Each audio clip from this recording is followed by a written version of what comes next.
Hi everyone, I am Yixuan from Music Lab, Johns Hopkins University, and I'm presenting you feasibility of using low-energy pulsed laser diode on clinical ultrasound platforms for photoacoustic and transrectal ultrasound-guided laparoscopic prostatectomy. Photoacoustic imaging has been introduced as a novel tool to enable transrectal ultrasound to track laparoscopic tool-tip in real time.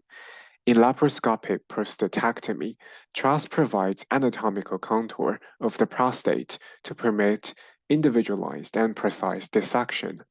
During the surgery, even though instrument tool-tips can be clearly seen in the video camera, it cannot be well visualized in ultrasound images.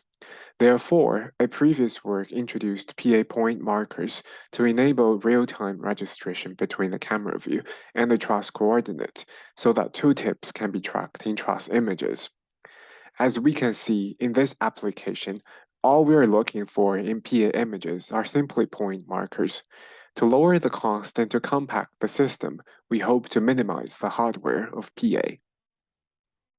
Even though PA and US are two quite compatible modalities, in conventional laboratory setup, we still use customized US or PA system with programmable beamformers because PA and US time of flight are different. In addition, we use Nd:YAG laser, whose pulse energy is at 10 millijoule level and pulse repetition rate at around 20 Hz.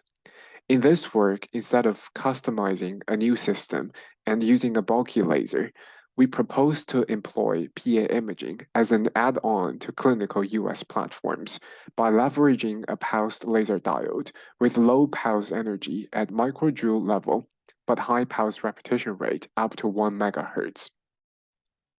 The challenges are obvious.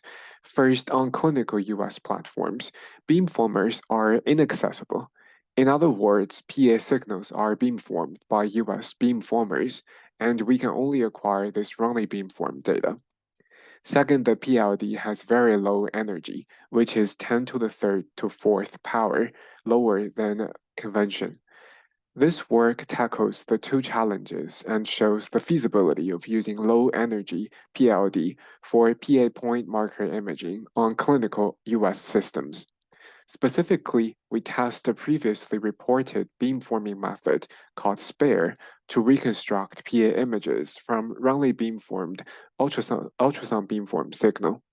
We also investigated appropriate pulse width to maximize energy per pulse and choose appropriate number of frames for averaging to enhance image quality, meanwhile to keep the real-time capability. The PLD we use in our experiment is a multi-mode fiber-coupled laser diode illuminating 915 nanometer light at 20 watt maximum power. The pulse repetition is up to 1 MHz. The laser pulse is emitted from an optical fiber onto a plastisophantom to form a laser spot. An L14-5 linear array receives the PA signal. To mimic the PA image acquisition on clinical US systems, we use sonic stack to acquire PA channel data, then beamform them use delay and sum US beamformer, followed by frame averaging and SPARE reconstruction. The reconstructed PA images are compared with ground truth that is directly beamformed from the channel data. To test the impact of the pulse width, we fixed the number of frames for averaging to 100 frames and tuned pulse width to 100 nanosecond, 200 nanosecond, and 1 microsecond. The reconstructed PA images are given in the top row, and the -3 dB contour is given in the bottom row. The contrast to noise ratio is also calculated and is given in the right chart.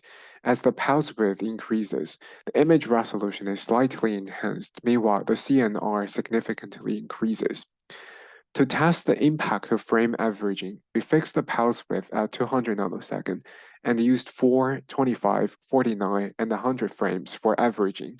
The point marker starts to be distinguished at 4 frames and becomes clearer as the number of frames increases. Compared with ground truth, CNR of SPARE is degraded, but is decent enough for our application.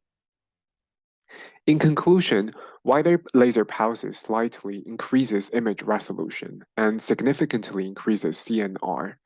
Frame averaging on the post-beamformed RF data is not effective as on the channel data, but still enhances CNR of the PA point marker. By using our PLD, at least 4 frames for averaging is required to identify the point marker. Real-time imaging is feasible because of the high repetition rate of the PLD, even with hundreds of frames for averaging. Overall, PLD combined with SPARE is feasible to provide real-time tracking on clinical US platforms where post-beamformed RF data is available. For our next steps, we will validate the framework on clinical US platforms in realistic surgical scenarios. Thank you for your attention, and I will take any question.